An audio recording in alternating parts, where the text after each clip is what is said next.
நம் ஆண்டவர் இயேசு கிறிஸ்துவின் நாமத்தினால் மகிழ்ச்சியும் சமாதானமும் நம் அனைவரோடும் இருப்பதாக. மார்க் 12:13 முடிய.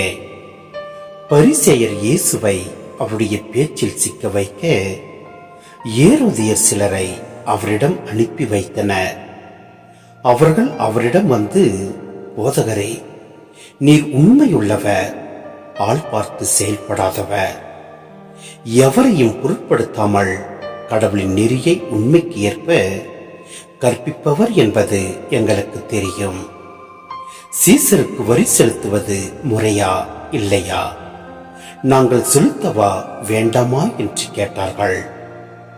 அவர் அவருடைய வெளிவேடத்தை புரிந்து கொண்டு, ஏன் என்னை சோதிக்கிறீர்கள்? என்னிடம் ஒரு தென்னாரியம் கொண்டு வாருங்கள், நான் பார்க்க வேண்டும் என்றார். அவர்கள் அதை கொண்டு வந்தார்கள்.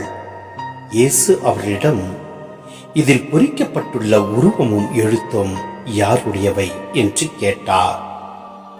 அவர்கள் அவரிடம், சீசருடையவை என்றார்கள். அதற்கு இயேசு அவர்களை நோக்கி, சீசருக்கு உரியவற்றை சீசருக்கும், கடவுளுக்கு உரியவற்றை கடவுளுக்கும் கொடுங்கள் என்றார். அவர்கள் அவரை குறித்து வியப்படைந்தார்கள். சிந்தனை: ரோமை காலனி ஆதிக்கத்திற்கு உட்பட்டிருந்த யூதர்கள் சீசருக்கு வரி செலுத்த வேண்டியவர்களாயிருந்தனர். ரோமை அரசின் அநியாயமான வரிகளை அவர்கள் எதிர்த்தனர். இதே மனநிலையில்தான் இயேசுவும் இருந்தார் என்று அவர்களுக்கு தெரியும். இதை அவர் பேச்சில் வெளிப்படுத்திவிட்டால் அவர் சீசருக்கு எதிராக பேசி மக்களை தூண்டிவிட்டார் என்று குற்றம் சாட்டிவிடலாம் என்ற சூழ்ச்சியுடன் பரிசேயர் இயேசுவை அணுகுகிறார்கள்.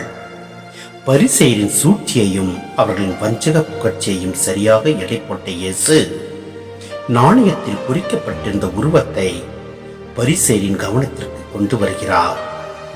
சீசரின் நாணயத்தை ஏற்றுக்கொண்டது சீசரின் அதிகாரத்தையும் ஏற்றுக்கொண்டதற்கு சமம். ஆகவே சீசருக்கு உரியதை சீசருக்கு கொடுங்கள் என்று கூறிய இயேசு சீசரை விட உயர்ந்தவரான கடவுள் ஆட்சியை பற்றி யூத மக்கள் கவலைப்பட வேண்டும் என்று அடித்து கூறுகிறார்.